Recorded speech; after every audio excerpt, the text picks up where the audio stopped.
আপনি যদি অন্য সময় কাউকে ১ টাকা দান করেন তবে ১০ টাকার সওয়াব পান, কিন্তু রমজান মাসে ১ টাকা দান করলে আল্লাহ তার সওয়াব ৭০ গুণ এমনকি ৭০০ গুণ পর্যন্ত বাড়িয়ে দেন। রাসূলুল্লাহ সাল্লাল্লাহু আলাইহি সাল্লাম এমনিতেই অনেক দানশীল ছিলেন, কিন্তু রমজান এলে তার দানের গতি প্রবল বাতাসের চেয়েও বেড়ে যেত। এই মাস হলো অন্যকে সাহায্য করার মাস। নিজের ইফতারের পাশাপাশি গরিব প্রতিবেশীর খোঁজ নিন। নবীজি বলেছেন, একটি খেজুরের অর্ধেক দান করে হলেও নিজেকে জাহান্নামের আগুন থেকে বাঁচাও। সাদকা আল্লাহর রাগ কমিয়ে দেয় এবং জাহান্নামের আগুন নিভিয়ে দেয়। আপনি দান করলে আপনার সম্পদ কখনোই কমবে না, বরং আল্লাহ আপনার রিজিক আরও বাড়িয়ে দিবেন।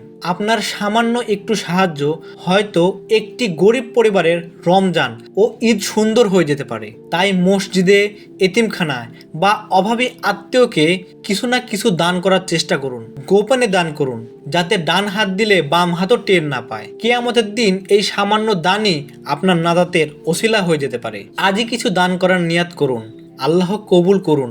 আমিন।